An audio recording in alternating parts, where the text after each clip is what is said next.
Assalamualaikum warahmatullahi wabarakatuh. Bismillahirrahmanirrahim. Alhamdulillahi rabbil alamin. Nahmaduhu wa nasta'inuhu wa nastaghfiruh. Wa na'udzu billahi min shururi anfusina wa min sayyiati a'malina.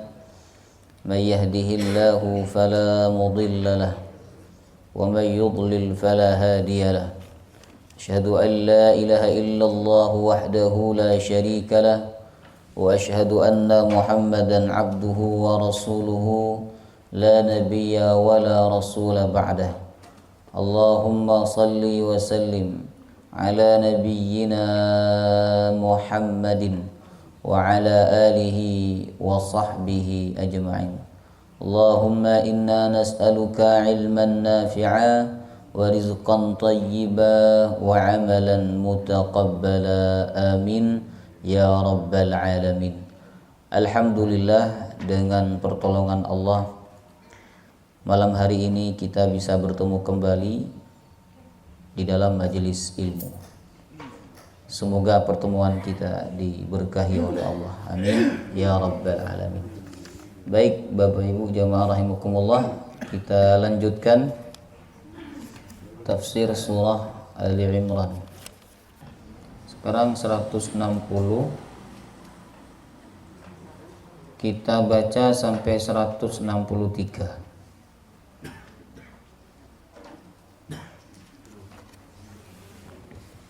160 sampai 163 surah Ali Imran, halaman 71.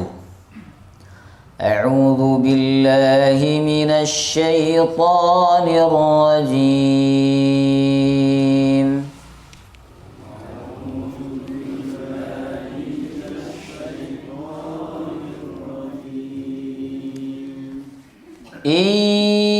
Yansurkumullahu fala ghaliba lakum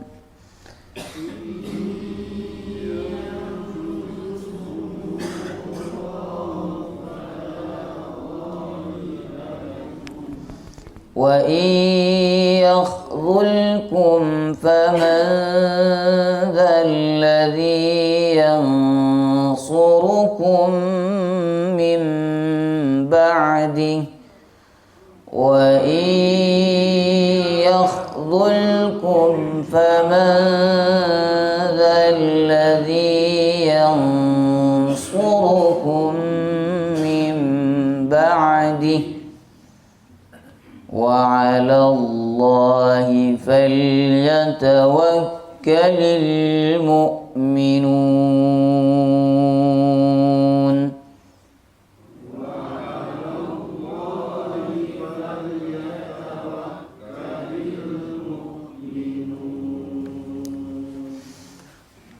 Wa ma kana linabiyyin an yaghul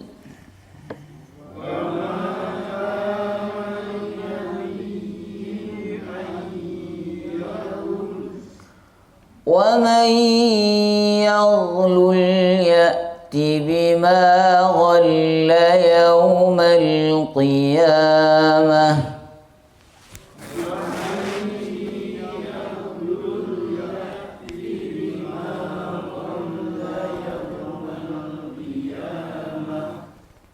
thumma tuwaffa kullu nafsin ma kasabat wa hum la yuzlamun.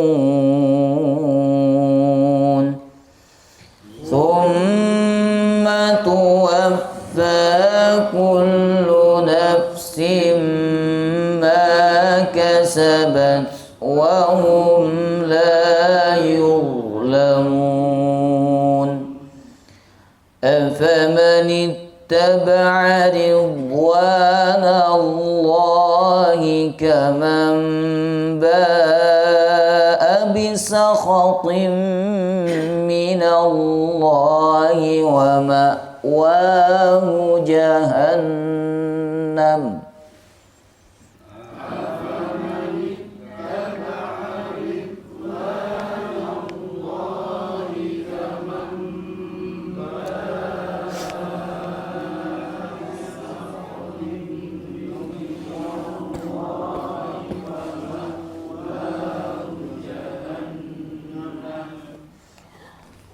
وبئس المصير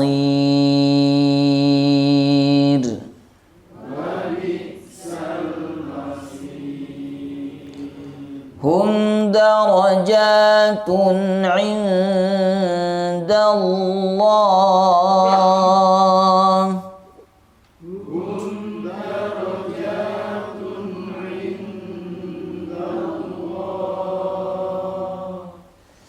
والله بصير بما يعملون والله بصير بما يعملون.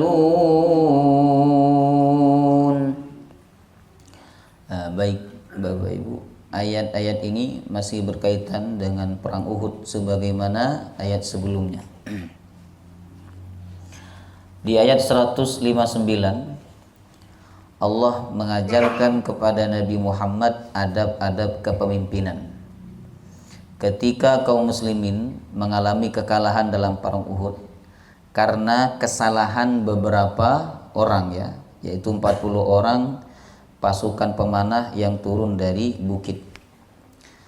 Allah mengajarkan kepada Nabi supaya tidak marah kepada mereka, supaya tetap berlemah lembut kepada mereka dan memberikan maaf kepada mereka. Bahkan Allah mengajarkan kepada Nabi untuk tetap bermusyawarah dengan mereka. Jemaah rahimakumullah. Ya. Ini tentu tidak mudah Bapak Ibu ya. Seorang pemimpin biasanya punya sikap otoriter ya. Dan dia sangat susah menerima dan susah memaafkan ketika anak buahnya berbuat salah, apalagi kesalahannya itu membuat kerugian yang besar. Jemaah rahimakumullah. Jadi kalau kita sebagai pimpinan apa saja, lalu kita mendapati anak buah kita melakukan kesalahan, dan kesalahan itu bukan kesalahan yang kecil ya, tapi kesalahan yang besar, yang merugikan kita, jemaah, maka ingatlah ayat ini. Ya, sebenarnya Nabi pantas sekali marah kepada 40 orang itu. Bahkan pantas bagi Nabi untuk menghukum mereka. Tapi ternyata Allah berkata, lintalahu, lembutlah kepada mereka. Baik, sedangkan ayat 160 bahwa kemenangan kaum muslimin dalam peperangan itu sangat bergantung kepada pertolongan Allah Subhanahu wa taala. Tidak bergantung kepada senjata, tidak bergantung kepada jumlah pasukan, jazakumullah. Tidak juga bergantung kepada harta, ya kan? Tapi kemenangan bergantung kepada Allah, karena hanya Allah yang bisa memberikan kemenangan. Maka dalam ayat 160 Allah menyatakan, iyansurkumullah fala ghaliba lakum. Jika Allah memberikan pertolongan kepada kalian, maka tidak ada seorang pun yang bisa mengalahkan kalian. Wa yakhdhulkum faman dzalladzi yansurukum min ba'di. Dan apabila Allah berkehendak mengalahkan kalian, artinya Allah tidak menolong kalian, maka siapakah yang dapat menolong kalian selain Allah Subhanahu wa taala. Wa 'alallahi falyatawakkalul mu'minun. Dan hendaklah orang-orang beriman itu bertawakal hanya kepada Allah Subhanahu wa taala. Baik. Ini kaitan ayat 160 dengan perang Uhud, jemaah rahimakumullah. Baik. Allah berfirman, iyansurkumullah. Iyansur apabila menolong kalian di sini adalah orang-orang beriman. Allahu Allah. Fala ghalibalakum, maka tidak ada yang dapat mengalahkan kalian. La ghalib ini sama dengan kalimat la ilaha, Bapak Ibu. La ilaha itu nafi yang paling tinggi, pentiadaan yang paling tinggi.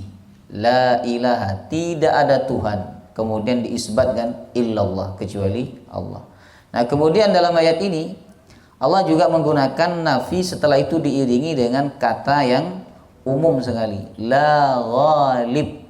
Tidak ada yang dapat mengalahkan. Artinya siapapun itu, apakah dia orang yang kuat karena jumlah pasukannya banyak, atau dia orang yang kuat karena persenjataannya sangat hebat, ya kan? Jika Allah menolong kalian, mereka tidak akan dapat mengalahkan kalian. Nah, dalam ayat ini Allah mengajarkan tauhid kepada orang-orang beriman agar tidak bersandar kepada pasukan, tidak bersandar kepada senjata, ya, tapi bersandar hanya kepada Allah Subhanahu wa taala. Apa bukti Allah memberikan kemenangan kepada kaum muslimin? Buktinya apa? Pertama, perang Badar. Kalau hitung-hitungan di atas kertas Bapak Ibu, dalam perang Badar kaum muslimin nggak mungkin menang, karena pasukan kafir ada 1000, sedangkan pasukan muslim ada 300.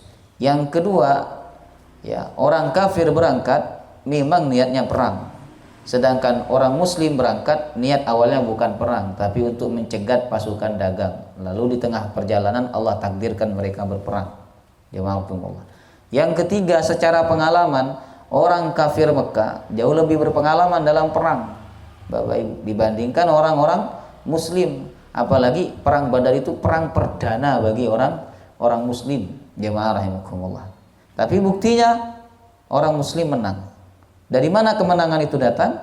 Dari Allah Subhanahu wa taala, Bapak Ibu. Baik. Yang kedua, pernah baca perang Khandaq, Pak? Perang Khandaq itu perang koalisi. Jadi orang-orang kafir berkoalisi untuk menyerang orang muslim di Madinah. Berapa jumlah pasukan kafir? 10.000 orang. Yang mana jumlah itu Bapak Ibu, kalau dihitung dengan penduduk Madinah, masih banyak jumlah pasukan kafir daripada penduduk Madinah. Jemaah rahimakumullah. Ya. Awalnya orang Yahudi ingin menyerang kaum muslimin, tapi mereka kalau nyerang sendirian nggak mungkin menang. Makanya mereka datang ke Mekah, datang ke berbagai macam suku, mengajak mereka, para suku-suku kabilah-kabilah di Arab, ya, waktu itu untuk menyerang kaum muslimin di Madinah. Terkumpullah 10.000 pasukan, Pak. Nah, 10.000 orang ini menyerang, datang ke kota Madinah Al-Munawwarah. Kalau secara hitung-hitungan, Madinah akan hancur, Madinah akan dikuasai oleh mereka. Tapi ternyata Bapak Ibu, jangankan menghancurkan kota Madinah, masuk saja ke kota Madinah mereka tidak bisa. Subhanallah. Allah datangkan apa? Allah datangkan seorang sahabat punya ide untuk membuat parit, yang mana panjangnya parit itu 5 kilo, lebarnya 5 meter. Dalamnya dalam suatu riwayat 3 meter. Jemaah rahimakumullah. Panjang 5 kilo itu dari sini kemana? Alun-alun. Alun-alun. Bapak Ibu. Lebar 5 meter. Dalamnya 3 meter. Jemaah rahimakumullah. Nah, ketika dapat kabar bahwa 10.000 orang berangkat untuk menyerang kota Madinah, maka Nabi memerintahkan para sahabatnya untuk menggali parit. Jadi ngejar waktu, Pak. Ya. Sampai di antara mereka itu malam masih gali parit, Bapak Ibu. Ya kan? Bahkan banyak di antara mereka yang kelaparan. Jemaah rahimakumullah. Ya, kemudian sebelum musuh datang, penggalian parit rampung. Jemaah rahimakumullah. Nah, itu bagian daripada pertolongan Allah Subhanahu wa taala. Sehingga ketika orang-orang kafir, ya, tiba, mereka kaget Bapak Ibu, karena dalam bayangan mereka tidak ada pikiran bahwa orang-orang muslim akan membatasi atau menghalangi mereka dengan parit. Itu nggak ada. Subhanallah. Jadi tidak ada dalam perencanaan peperangan mereka, ya. Akhirnya mereka tidak punya pilihan lain kecuali apa? Menunggu atau mengepung kaum muslimin. Jemaah. Dan kaum muslimin tahan, dikepung oleh mereka, dan pada akhirnya Allah datangkan apa? Badai yang meluluhlantahkan kemah-kemah mereka, dan pada akhirnya mereka pulang dengan tangan kosong. Ini bukti bahwa kemenangan itu murni datangnya dari Allah Subhanahu wa taala, Bapak Ibu. Ya. Kemudian pertolongan Allah kepada orang-orang beriman dalam peperangan, kita bicara konteks peperangan, jenisnya banyak, Bapak Ibu. Terkadang pertolongan Allah Subhanahu wa taala kepada orang beriman dalam peperangan itu bisa berupa malaikat. Seperti perang Badar yang sudah kita bahas ya, Allah turunkan 5.000 malaikat. Kemudian terkadang pertolongan Allah Subhanahu wa taala kepada orang beriman dalam peperangan itu berupa rasa takut yang Allah masukkan ke dalam hati orang-orang kafir. Sehingga sebelum perang mereka takut, panik, ya kan?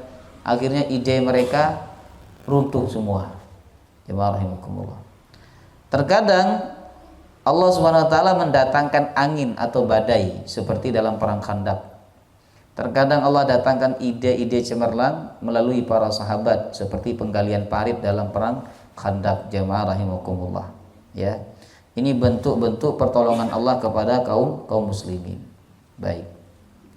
Kemudian Allah juga menegaskan, wa iyakhdhulkum faman dzalladzi yansurukum min ba'di. Apabila Allah mengalahkan kalian, maksudnya Allah membiarkan kalian dikepung oleh musuh, dikuasai oleh musuh, Allah tidak menolong kalian, faman dzalladzi yansurukum min ba'di, maka siapa yang dapat menolong kalian selain Allah Subhanahu wa taala. Baik. Nah, ayat ini buktinya kata para ulama yaitu dalam perang Uhud dan dalam perang Hunain. Ya, perang Uhud, Bapak Ibu, kaum muslimin sebenarnya benar-benar siap perang ya. Karena sudah janjian dengan orang kafir. Jemaah rahimakumullah, bahwa 1 tahun ke depan mereka akan berperang lagi. Jadi secara mental kaum muslimin sudah siap, Bapak Ibu. Tapi ternyata dalam perang Uhud kaum muslimin kalah, jemaah rahimakumullah. Itu dalil bahwa jika Allah tidak memberikan kemenangan, maka mereka tidak akan bisa menang walaupun jumlah pasukannya siap banyak ya, atau senjatanya juga kuat, Bapak Ibu. Kemudian yang kedua dalam perang Hunain. Dalam perang Hunain kaum muslimin jumlahnya lebih banyak daripada orang kafir.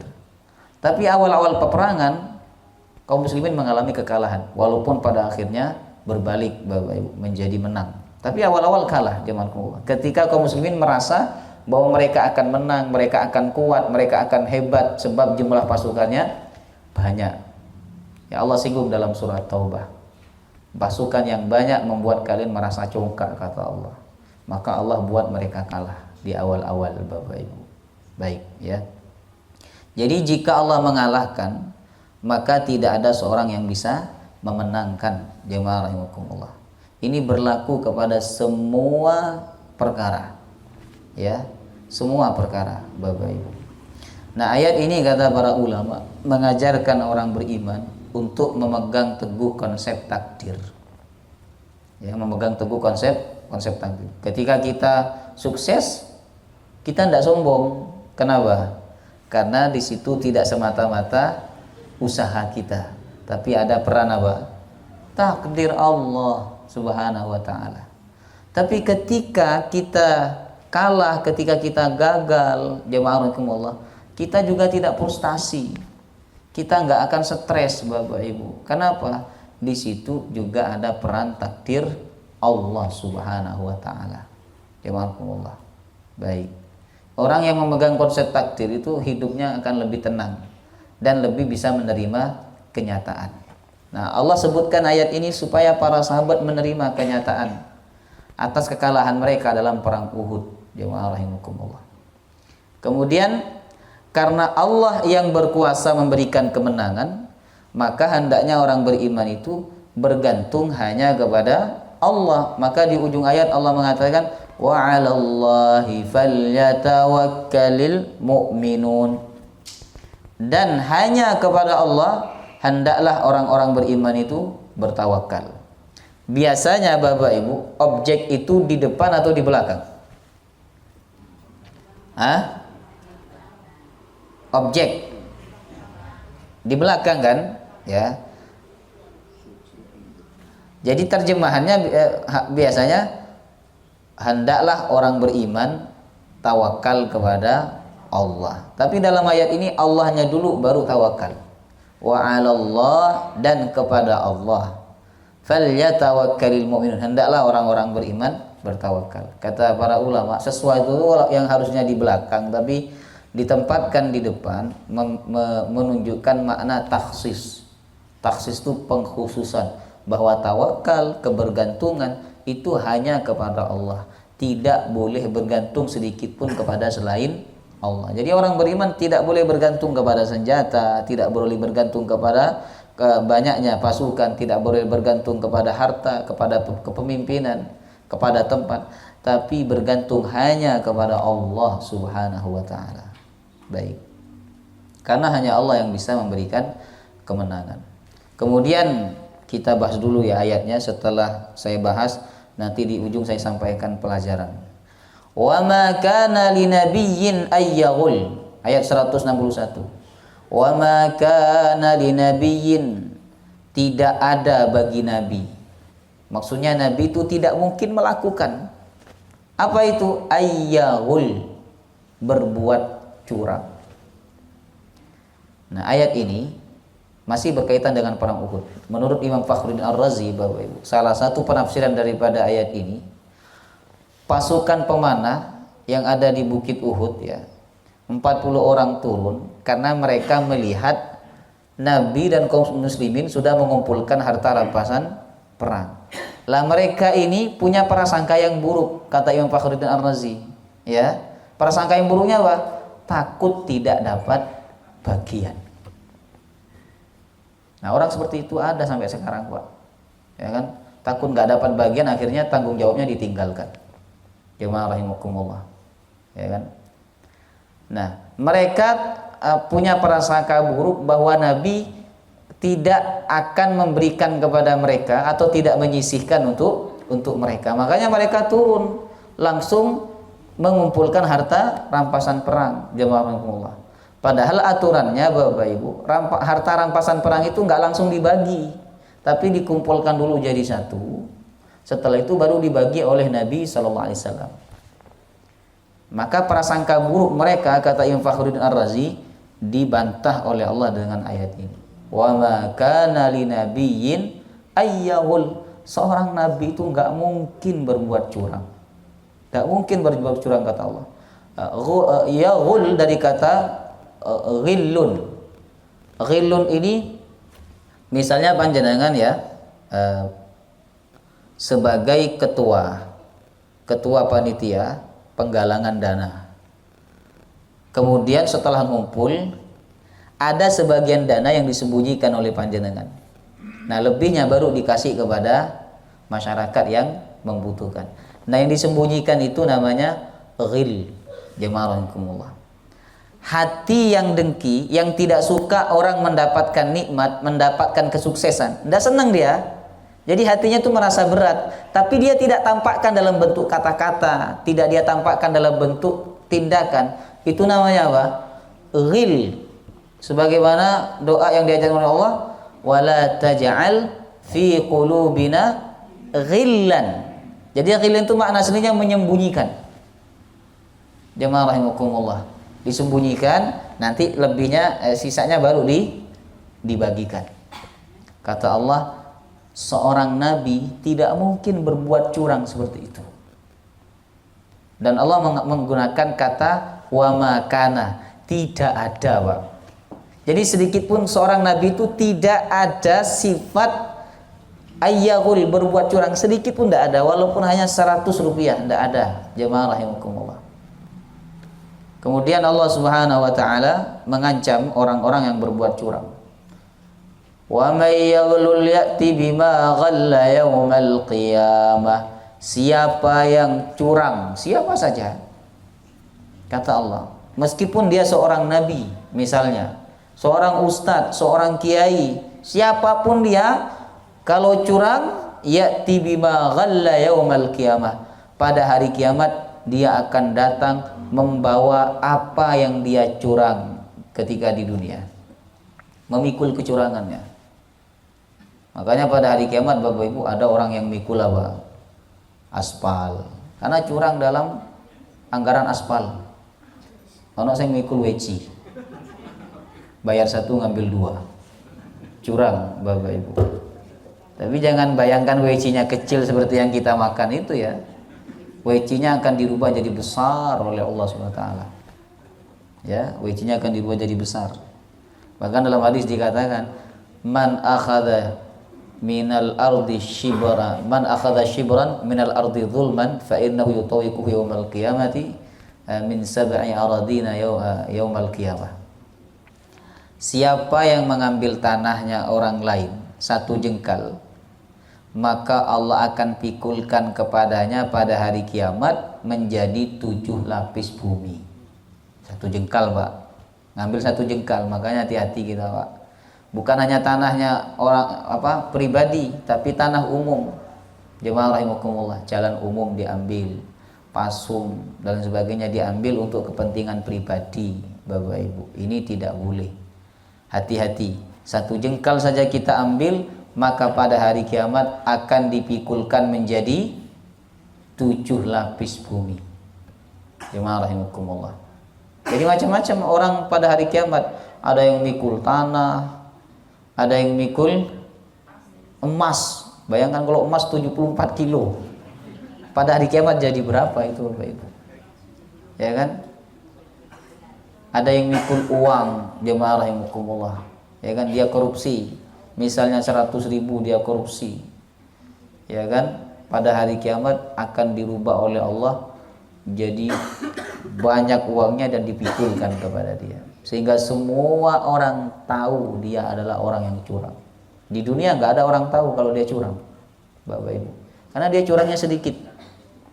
Ya, mungkin 50.000 atau 2.000, tapi semua orang dicurangi oleh dia, sehingga kalau dikumpulkan menjadi banyak, jemaah Allah. Akhirnya orang tidak tahu kalau dia sedang dicurangi. Maka pada hari kiamat ya, dia akan memikul kecurangannya. Oleh karena itu Allah berfirman dalam surah Al-Mutaffifin, wailul lil mutaffifin. Celaka orang yang berbuat curang. Mutaffifin itu curang sedikit. Sedikit saja celaka, apalagi banyak. Jemaah rahimakumullah. Apa saja bentuk kecurangan itu? Banyak zaman sekarang yang dianggap biasa itu, Pak. Iklan tidak sama dengan aslinya. Gimana betul? Iklannya premium, asli, organik, tapi setelah datang barangnya tidak asli, Bapak Ibu. Ya, itu curang. Apalagi yang dianggap biasa oleh orang sekarang. Berat, Pak. Berat itu tertulis 1 kilo kan, tapi setelah ditimbang kembali gak sampai 1 kilo, jemaah Allah. Apalagi curang dalam bekerja. Masuk, datang ke kantor cek log, tit. Habis itu ditinggal dinas. Tinggal dinas kemana? Ya dinas pribadi, bukan dinas berurusan dengan pekerjaannya. Nanti sore datang lagi ke kantor cek log. Bapak Ibu, itu curang. Tidak masuk tapi bilang masuk. Tidak masuk absen. Hadir, padahal dia tidak hadir. Jemaah Allah, karena absennya manual. Jadi nggak hadir kemarin bisa ngisi absen hari ini. Itu juga curang, Bapak Ibu.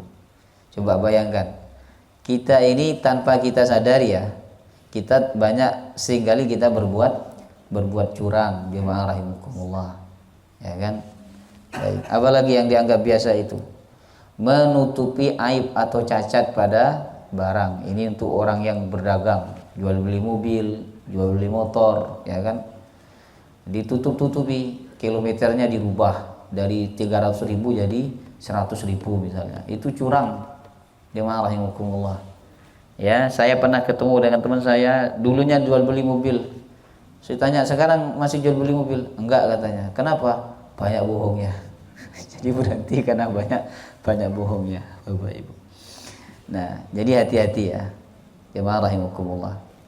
Karena ayat ini benar-benar kecaman yang sangat luar biasa. Kata Allah, wa may yaghlul ya'ti bima ghalla yaumal qiyamah. Siapa yang curang, ya, menyembunyikan anggaran, menyembunyikan data, menyembunyikan laporan, Bapak Ibu.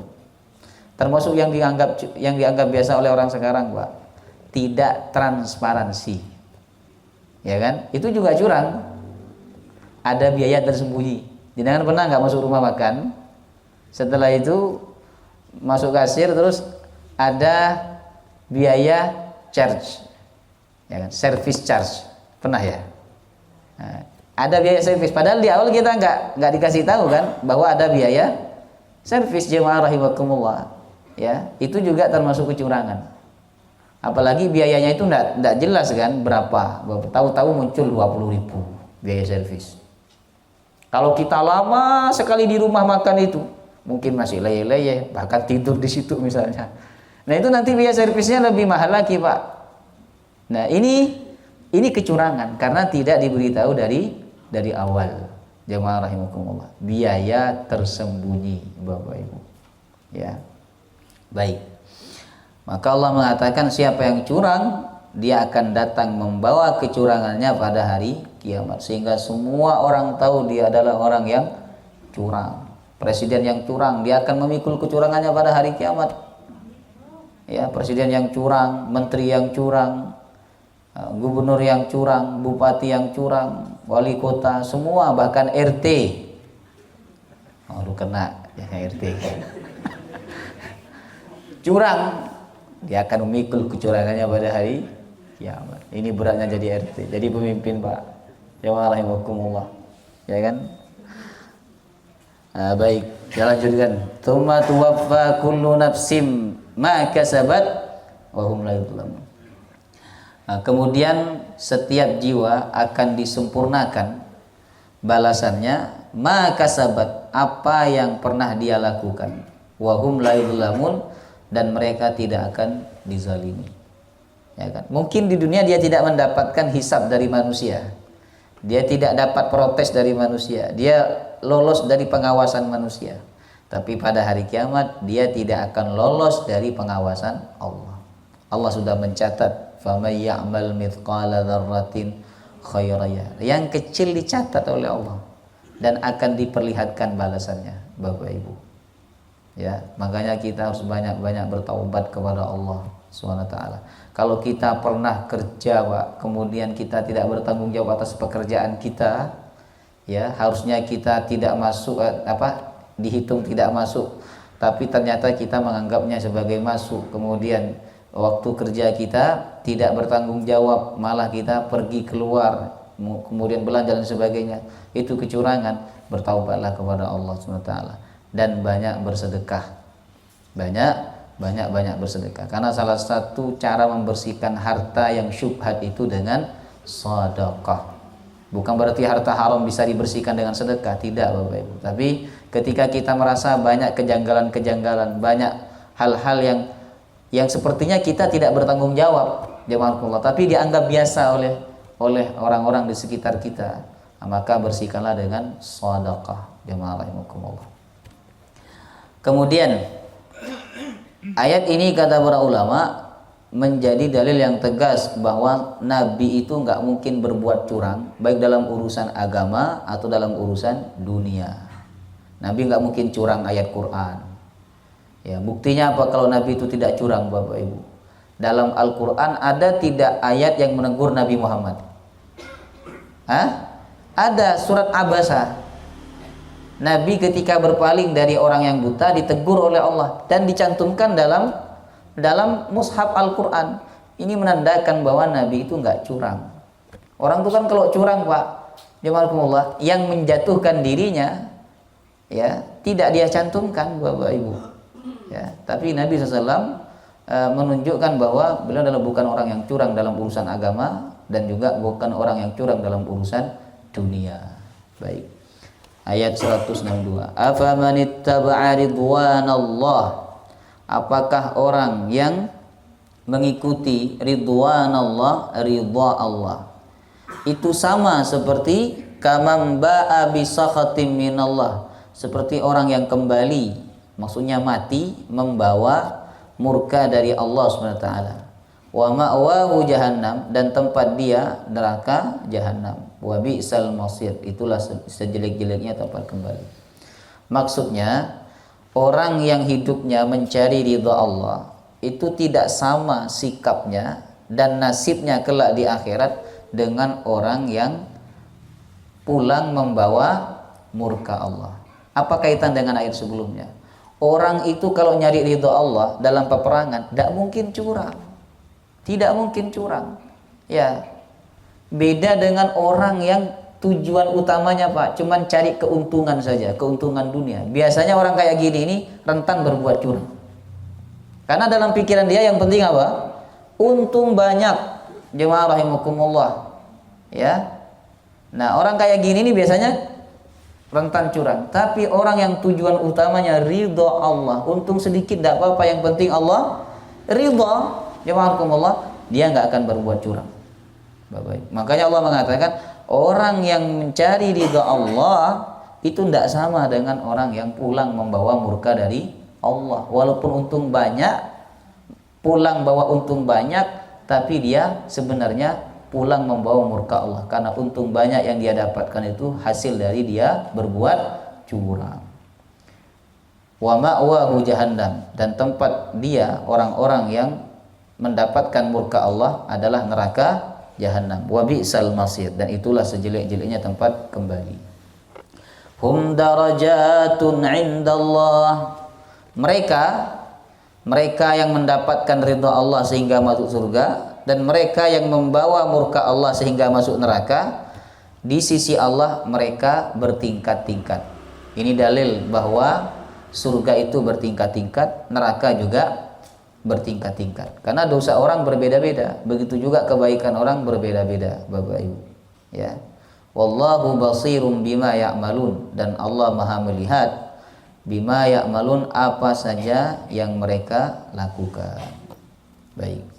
Mungkin manusia tidak melihat dia curang, tapi Allah Maha melihat, ya.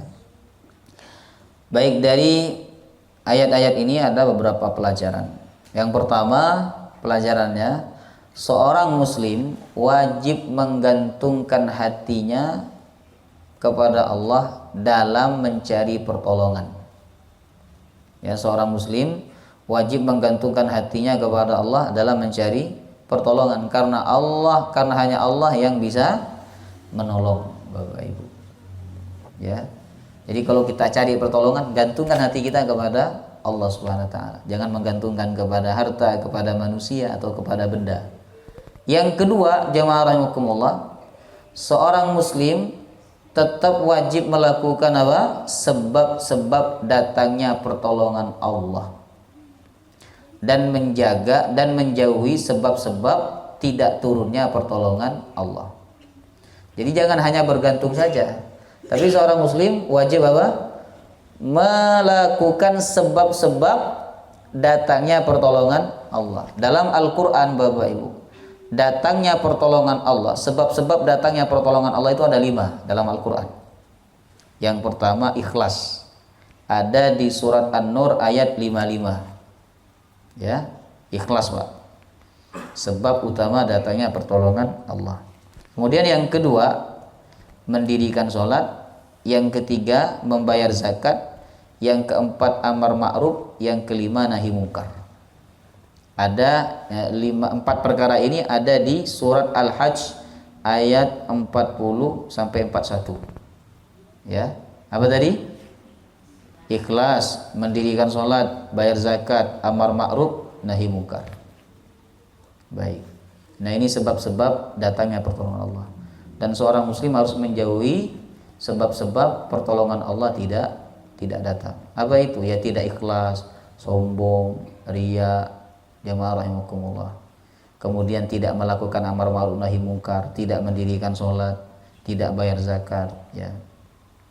Kemudian pelajaran yang ketiga, seorang nabi tidak mungkin berbuat curang, baik dalam urusan agama ataupun dunia. Ya, seorang nabi nggak mungkin berbuat curang, Pak, karena nabi itu bersih dari kesalahan, Bapak Ibu. Kemudian sebagaimana ayat tadi, ya, wa ma kana linabiyyin ayyaghul, tidak ada bagi seorang nabi, baik Nabi Muhammad atau nabi-nabi yang lain ayyahul, berbuat curang. Jamaahumullah. Ya. Makanya siapa yang mengaku pengikut Nabi, salah satu sifat Nabi itu adalah tidak curang. Ya, tidak curang. Dan kita nggak boleh bersandar dengan ayat ini. Itu kan Nabi, kita kan bukan Nabi. Jadi kalau kita curang itu dimaklumi. Tidak boleh seperti itu. Karena kita walaupun bukan Nabi, kita adalah pengikut Nabi, dan pengikut itu wajib sama dengan orang yang diikuti. Jamaah rahimakumullah. Kemudian yang keempat, orang yang curang akan mengalami kecelakaan besar pada hari kiamat, Bapak Ibu. Orang yang curang akan mengalami kecelakaan yang besar pada hari kiamat meskipun curangnya sedikit. Kalau disengaja, Pak, tidak ada yang sedikit di hadapan Allah. Ada kadang sebagian orang bilang, cuman 1000 aja. Paling dia kalau tahu diikhlasin. Bapak Ibu, kalau dia curang, sengaja curang, tetap kezaliman yang akan dihisab oleh Allah pada hari kiamat. Apa saja kecelakaan bagi orang-orang yang curang itu? Pertama, yang tadi ya, dia akan memikul kecurangannya pada hari kiamat. Yang kedua, tidak dianggap umat Nabi Muhammad. Kata Nabi, man ghasya falaysa minna, siapa yang curang maka bukan golongan kami. Ya. Kemudian yang ketiga, termasuk orang yang bangkrut besar pada hari kiamat. Kata Nabi, tahukah kalian siapa orang yang bangkrut? Yaitu orang yang datang membawa banyak kebaikan, tapi kebaikannya diberikan kepada orang lain. Kepada orang yang pernah dia caci maki, kepada orang yang pernah dia pukul, dan diberikan kepada orang yang pernah dia ambil hartanya. Dia curang, dia curi, atau dia tipu orang tersebut. Ketika tidak cukup kebaikannya karena banyak yang menuntut dia, maka keburukan orang yang menuntut itu dibebankan kepadanya. Nauzubillah min dzalik. Bayangkan, Pak, kalau ada pedagang yang curang, berapa orang yang beli kepada dia, jemaah rahimakumullah. Nah, segitulah orang yang akan menuntut dia pada hari kiamat. Kalau ada seorang pejabat, seorang pemimpin curang, maka dia akan dituntut oleh 180 juta rakyat Indonesia misalnya, Bapak Ibu. Udahlah tidak sholat, curang lagi. Kalau sholat curang itu masih ada yang ini kan ya. Tapi tetap tidak boleh walaupun sholat curang, jemaah rahimakumullah. Ya kan? Bayangkan dituntut satu orang aja udah bingung manusia pada hari kiamat, apalagi dituntut oleh banyak orang. Ya. Kemudian yang keempat ya, yang keempat termasuk kecelakaan bagi orang yang curang pada hari kiamat adalah Allah akan datangkan kesusahan ekonomi. Ya, kata Nabi dalam hadis yang sahih bahwa ketika seseorang satu kaum itu banyak yang berbuat curang, maka Allah akan datangkan kesusahan ekonomi kepada mereka. Dan kita sekarang mengalami, Pak. Nah, ini tanda bahwa di negeri kita banyak yang berbuat curang, baik dari level yang paling tinggi sampai level yang paling rendah, Bapak Ibu. Kemudian pelajaran yang kelima dari ayat tadi adalah perbuatan sekecil apapun akan dibalas kelak pada hari kiamat. Kemudian yang keenam, jamaah rahimakumullah, yang keenam, orang yang meninggal membawa ridha Allah ya tidak sama kedudukannya di akhirat dengan orang yang meninggal membawa murka Allah Subhanahu wa taala. Baik. Yang terakhir, yang ketujuh, surga dan neraka itu ada tingkatannya. Ya, kalau semuanya sama, Pak, ya tidak adil. Karena ada orang yang sholat cuma wajibnya saja, sunnah tidak dilakukan. Kalau sama-sama masuk surga dan surganya sama, ini tidak adil, Bapak Ibu. Ya, begitu juga orang yang kafir. Orang kafir itu macam-macam. Ada yang kafir dan jahat, ada yang kafir tapi dia baik, ya kan, suka menolong orang, tidak mengganggu orang. Tentu tingkatan nerakanya berbeda-beda. Jemaah rahimakumullah. Wallahu taala a'lam bissawab. Mari sama-sama kita tutup dengan kafaratul majlis. Subhanakallahumma wa bihamdika asyhadu an la ilaha illa anta astaghfiruka wa atubu ilaik. Assalamualaikum warahmatullahi wabarakatuh.